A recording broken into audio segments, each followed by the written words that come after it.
Olá, em primeiro lugar, obrigado pela oportunidade. Qual que é a nossa proposta? Na primeira etapa, nós entendemos que já existe um processo de SNOP, porém esse processo de SNOP tem alguns gaps. Por exemplo, a baixa utilização de ferramentas de pesquisa operacional. Então, no primeiro momento, na primeira etapa, a nossa ideia qual é? É revisar o processo de SNOP atual, identificar gaps nesse processo e propor mudanças nesse processo. Por exemplo, a utilização de ferramentas de pesquisa operacional, que já existem no mercado e são consolidadas.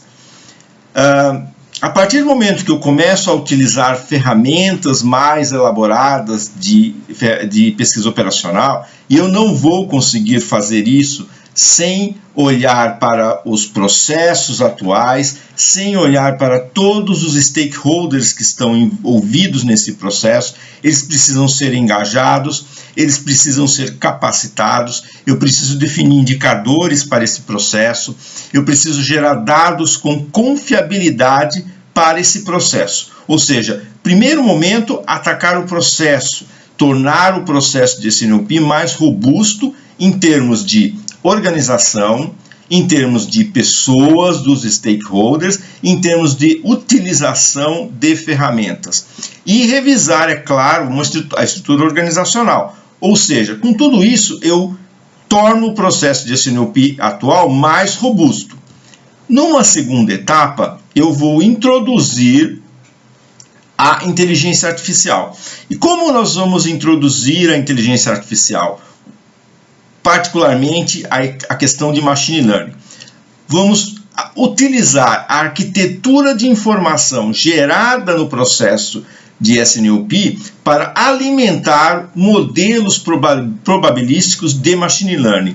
Esses modelos probabilísticos vão ser treinados para oferecer à equipe do processo SNOP um threshold. O que é um threshold? Ele vai dizer o seguinte: este cenário, determinado cenário que foi imputado no processo,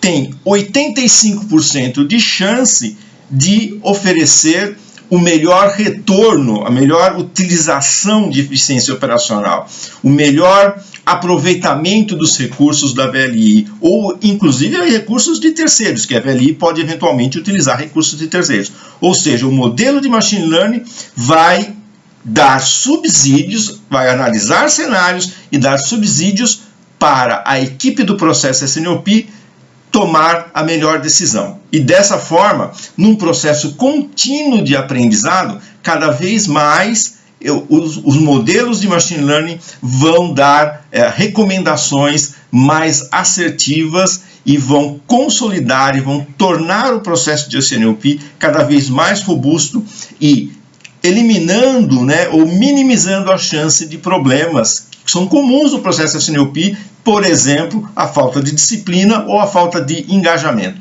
Então, essa é a nossa proposta. Muito obrigado.